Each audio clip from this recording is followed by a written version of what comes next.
అందరికీ నమస్తే. ఆంధ్రప్రభకు స్వాగతం. నేను మీ సంతోషి. ప్రస్తుతం మనతో X home minister Mysura Reddy గారు ఉన్నారు. నమస్తే సార్. నమస్తే.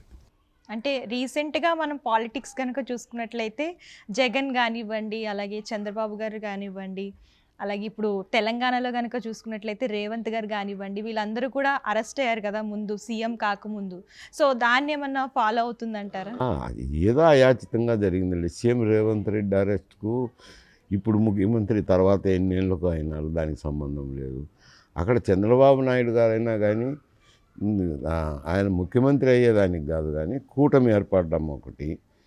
కూటమి అంటే బీజేపీ ఓట్లు కానీ, జనసేన ఓట్లు కానీ, తెలుగుదేశం ఓట్లు కానీ, అంటే వైఎస్ఆర్సీపీకి వ్యతిరేకమైన ఓట్లు చీలకుండా ఉండేదానికి అది ఒక ఆస్కారం, ఒక వేదిక ఏర్పడుతుంది. మూడోది ఏమిటంటే జగన్ మీద ఉన్న వ్యతిరేకత ఒక సైడ్ షిఫ్ట్ అయ్యేదానికి కూడా అవకాశం ఏర్పడింది. వీటన్నిటి కారణాలతో ఆయన ముఖ్యమంత్రి అయినారు, కానీ ఆ అరెస్ట్ అయిన దానివల్లనే ముఖ్యమంత్రి కాలేదు. కాకపోతే కారణాలు ఏవైనా ఉండి అది స్కిల్ కేసులో అనుకోండి అరెస్ట్ చేసింది. కొంచెం అది విద్యార్థులంతా కూడా అప్పుడు ధర్నాలు చేశారు కదా హైదరాబాద్లోనే, మీకు గుర్తుంటుంది.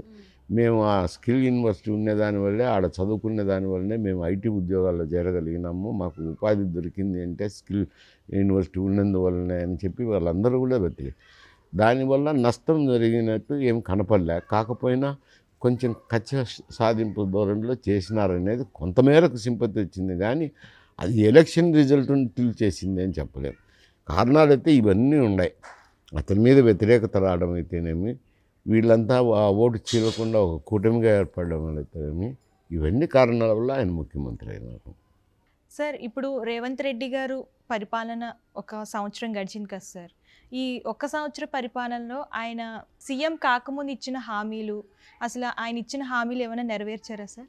ఆయన ఇచ్చినట్టు కాదు, కాంగ్రెస్ పార్టీ హామీలు. అంటే ఆయన చెప్పారు కదా రైతు, కాంగ్రెస్ పార్టీ హామీలు అవి మేనిఫెస్టోలో పెట్టినారు. ఆ హామీలు నెరవేర్చినారా సీఎంగా అయిన తర్వాత అనేది ప్రశ్న. అంటే ఆయన కొన్ని కార్యక్రమాలు అయితే ఇప్పటికీ నెరవేర్చినారు. ఒకటి ఏమిటి, ఉచిత బస్సు ప్రయాణం అయితేనేమి, పెన్షన్లు అయితేనేమి, గ్యాస్ సిలిండర్ అయితేనేమి, ఇంకా చేయనివి రైతు భరోసా ఒకటి ఉంది. రైతు భరోసా కూడా కార్యక్రమం సంక్రాంతి నుంచి మొదలుపెట్టారు. ఎందుకంటే రైతు భరోసాలో కొన్ని గైడ్ లైన్స్ను మార్చినారు. గతంలో బీడు భూములకైనా ఇచ్చినారు, సాగు చేయని భూములకు, బీడు భూములకు, వీటన్నిటికి కూడా రైతు బంధు ఇచ్చినారు. ఎందుకు రైతు బంధు వలన అది వారికి తెలియాల్సింది, ఆ ప్రభుత్వానికి. ఇప్పుడు ఎందుకంటే సాగు చేసే రైతులకు వారికి ఊతం ఇవ్వాలని చెప్పి ఎవరెవరైతే సాగు చేస్తున్నారో ఆ సాగు చేసే భూములను సర్వే చేస్తున్నారు. సర్వే చేసి ఆ రైతులకు రైతు భరోసా ఇవ్వాలని. కాకపోతే 1000 తగ్గించినారని చెప్పి బీఆర్ఎస్ వాళ్ళు ఆరోపణ చేస్తున్నారు. ఇందులో సమస్య ఏమిట్రానంటే ఆరోపణలు చేసేవారే వల్లనే ఈ ఇబ్బందులన్నీ జరుగుతున్నాయి. వారి ప్రభుత్వం గతంలో చేసిన అప్పులు దాదాపు 6 లక్షలు 7 లక్షల కోట్ల రూపాయలు అప్పులు చేశారు. ఆ అప్పులకు వడ్డీలు, కంతులు, ఇంట్రెస్ట్ అయితేనేమి, కంతులు అయితేనేమి, ఇన్స్టాల్మెంట్స్ అయితేనేమి, ఇవి పే చేయాలని అంటే సంవత్సరానికి 44,000 కోట్ల రూపాయలు పే చేయాల్సింది. రాష్ట్రానికి వచ్చే ఆదాయం 1,30,000 కోట్ల రూపాయలు. ఆ 1,30,000 కోట్ల రూపాయలు నేనంటే గతంలో ఉన్న అకౌంట్స్, యాక్చువల్ అకౌంట్స్ చెప్తున్నాను. 44,000 కోట్లు దానికి పోతే మిగిలినది ఏముంది? మిగిలిన అమౌంట్లో జీతభత్యాలు, పెన్షన్స్ ఇవన్నీ పోగా మిగిలేది చాలా తక్కువ అమౌంట్ ఉంటుంది. మిగిలినప్పుడు ఇప్పుడు ఈ కొత్తగా స్కీములు స్టార్ట్ చేయాలంటే, పాత స్కీములు అయితే కంటిన్యూ కావాలా, మళ్ళీ కొత్త స్కీములకు డబ్బు అందజేయాలని అంటే నిధులు చాలకొస్తున్నాయి కాబట్టి వాళ్ళు నిధుల సేకరణలో కొంచెం జాప్యం అవుతుంది. జాప్యమైన దాన్ని, ఆ జాప్యాన్ని పట్టుకొని బీఆర్ఎస్ నాయకులు ఇంకా ఇంప్లిమెంట్ చేయలేదు అని అంటున్నారు. వాళ్ళైతే తుదకు సంవత్సరాంతానికల్లా చేసేదానికి పూనుకున్నారు. సంక్రాంతి నుంచి అది శ్రీకారం చుట్టినారు. సర్వేలు జరుగుతున్నాయి, సర్వే అయిపోతానే మేము డబ్బులు వేస్తామని చెప్తున్నారు కదా మంత్రులు. సార్, మీ సమయాన్ని వెచ్చించి మా వ్యూస్కి మంచి ఇన్ఫర్మేషన్ ఇచ్చినందుకు థ్యాంక్స్ సార్. సార్ ఇప్పుడు తెలంగాణ పాలిటిక్స్ కనుక చూసుకున్నట్లయితే ముఖ్యంగా ప్రెసెంట్ కేటీఆర్ గారిని ఈ కార్ రేస్లో అరెస్ట్ చేసే అవకాశం ఉందంటారా? ఒకవేళ ఆయన అరెస్ట్ అయితే నెక్స్ట్ సీఎం ఆయన అయ్యే అవకాశం ఉంటుంది. ముఖ్యమంత్రి కావాలని ఎక్కడ సాంప్రదాయం లేదులేండి. కాకపోతే ఆ కేసు బహిరంగంగానే కనపడుతుంది.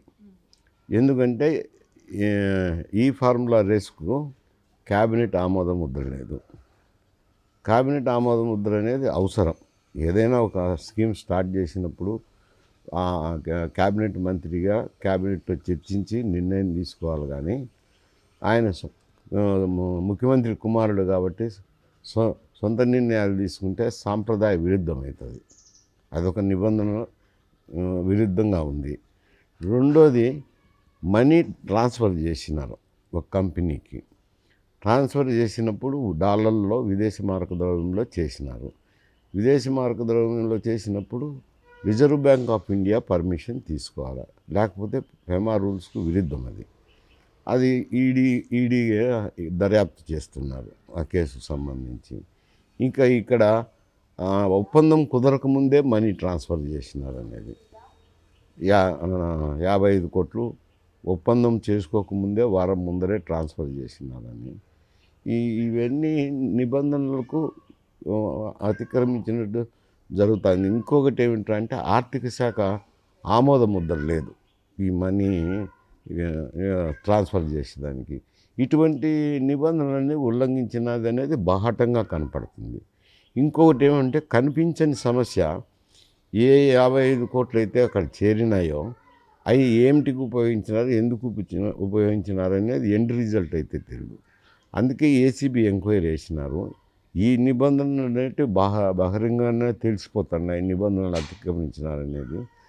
తర్వాత ఆ ఎండ్ ప్రోడక్టు ఎక్కడ ఉపయోగించినారు, దేనికి ఉపయోగించినారు అనేది తేలాల్సింది. దానికి ఏసీబీ ఇన్వెస్టిగేషన్ జరుగుతున్నాయి.